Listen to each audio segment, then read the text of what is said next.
जय माँ काली, हर हर Mahadev. Hello friends, कैसे हैं आप सभी लोग। मैं आशा करती हूँ आप सभी लोग बहुत अच्छे होंगे।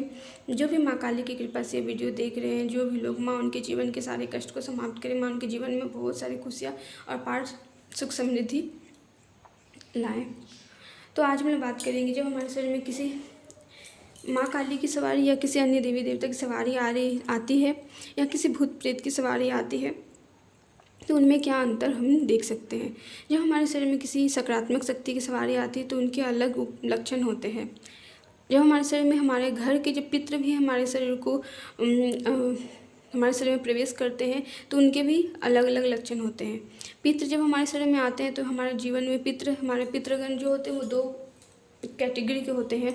एक पितृ ऐसे होते हैं जो हमारी रक्षा करते हैं, हमारे जीवन में हमारा कल्याण चाहते हैं, हमारे जीवन में हमारा मार्गदर्शन बनते हैं और हमारे जीवन को हम आगे बढ़ाते हैं। लेकिन एक ऐसे भी पितृगण होते हैं जो हमारे घर में अकाल मृत्यु से ग्रसित हो, जिनकी अकाल मृत्यु हो गई हो, या किसी भी प्रकार के बंधन में हो, या किसी भी प्रकार की प्रेत योनि में हो, ऐसे जो पितृ होते हैं वो हमारा कभी भी कल्याण नहीं कर पाएंगे।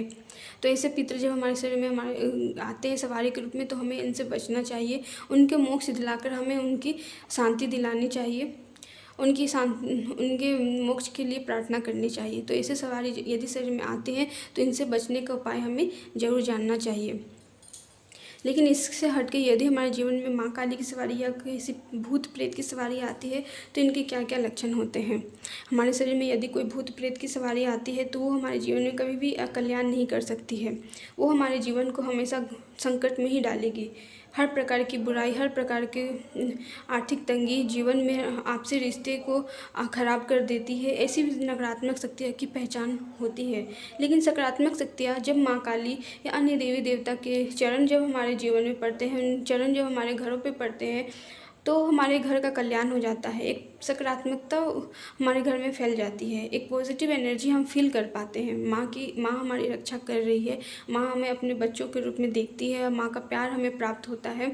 तो इन सभी चीज़ों को देखने के बाद हमें अपने आप ही महसूस हो जाता है कि ये कोई अच्छी शक्ति है या कोई बुरी शक्ति है। दूसरा, जब हमारे जीवन में कोई नकारात्मक शक्तियाँ प्रवेश करेगी तो हमें कभी भी हनुमान जी, भैरव बाबा, इन सभी शक्तियों की पूजा नहीं करने देंगी, क्योंकि ये जो शक्तियाँ है इनकी पूजा करने से नकारात्मक शक्ति हमारे घर से भाग जाती है। लेकिन जब माँ काली, माँ दुर्गा, माँ मनसा, इन सभी शक्तियों की जब हम पूजा करते हैं तो इनके साथ माँ शीतला, इन सभी शक्तियों के साथ हनुमान जी, भैरव बाबा, नरसिम्हा देव, इन सभी शक्तियों की पूजा हम अवश्य करते हैं। तो यदि हम घर में किसी भी शक्ति की पूजा कर रहे हो, चाहे अपने कुल देवी हो, पितृ हो, या फिर अन्य देवी देवता, तो उनके साथ हमें हनुमान जी की, भैरव बाबा जी की, इन सभी शक्तियों की पूजा अवश्य करनी चाहिए, क्योंकि इससे हमारे घर में नकारात्मक वातावरण नहीं फैलता है और नकारात्मक शक्ति हमारे घर से कोसों दूर रहती है।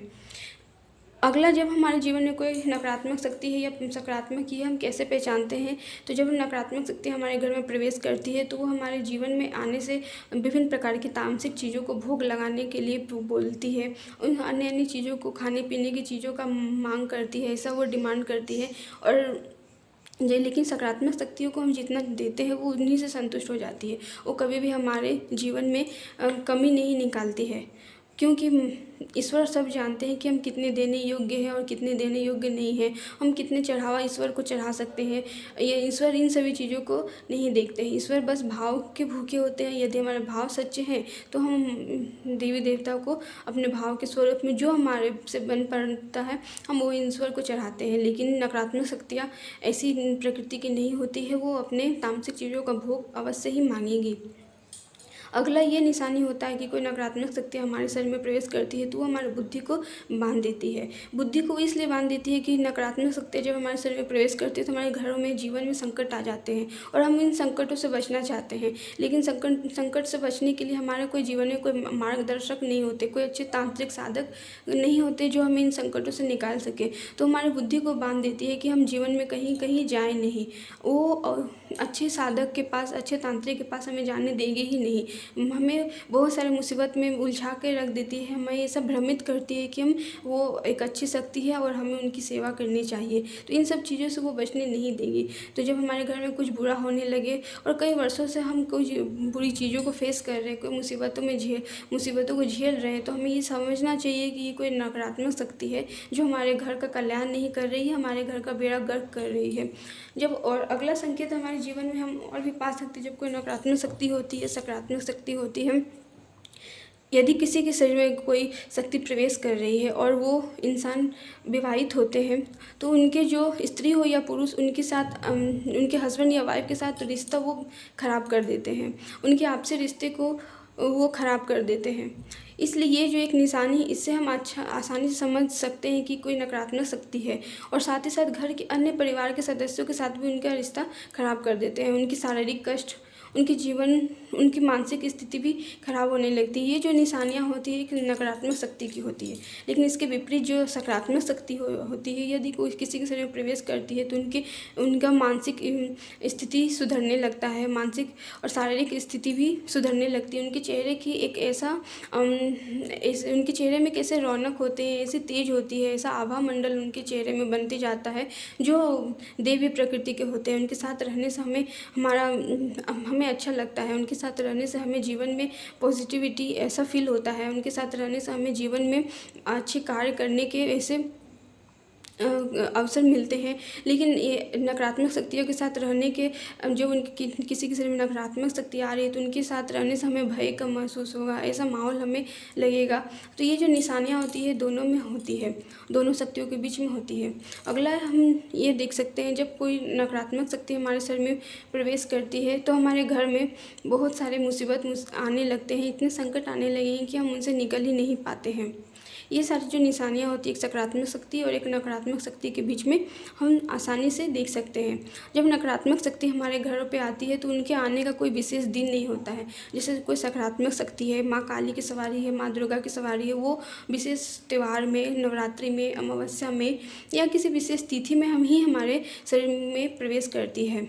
वो बिना वजह के या बिना किसी रीज़न के वो हमारे शरीर में यदि नहीं आते हैं। लेकिन जो नकारात्मक प्रकृति की शक्ति होती है, उनके शरीर में आने का, प्रवेश करने का कोई निश्चित समय नहीं होता है, वो कभी भी शरीर में आ जाते हैं और शरीर को शारीरिक कष्ट देते हैं। जो नकारात्मक शक्तियाँ होती है वो शरीर में प्रवेश करती है तो अपने शरीर को हानि पहुँचाती है। इधर उधर सर पटकना, इधर उधर भागना, फिर रोना, इन सभी ऐसी हरकतें एक नकारात्मक पद्धति की शक्तियाँ करती है। लेकिन एक सकारात्मक शक्तियाँ जो होती है, उनसे यदि हम किसी भी प्रकार का जवाब मांगे, कोई उपाय ढूंढें, कोई उपाय पूछे, वो रास्ता दिखाते हैं, हमें जीवन में अच्छे बुरों की समझ बताते हैं। इन सभी चीज़ें एक सकारात्मक शक्ति के अंदर होती है। वही एक नकारात्मक शक्ति के से यदि हम किसी भी प्रकार का उपाय पूछने जाते हैं तो उनसे पहले वो हमारे अंदर के दोष निकालने लगते हैं, हमारे अंदर कमी निकालने लगते हैं कि हम उनकी ये सेवा नहीं किए, हम उनके लिए ये चढ़ावा नहीं चढ़ाए, हम उनकी सेवा में देर कर दिए। इन सभी चीज़ों को देकर वो हमारे दिमाग को और हमें भ्रमित कर देते हैं और हमारे मार्ग से हमें भटका देते हैं। इसलिए ये जो निशानी होती है एक नकारात्मक और सकारात्मक शक्तियों के बीच में होती है, जो कि हमें बहुत अच्छे से समझनी चाहिए।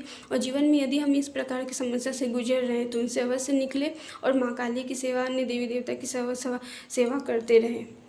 तो आज की वीडियो में इतना ही। जय माँ काली, हर हर महादेव।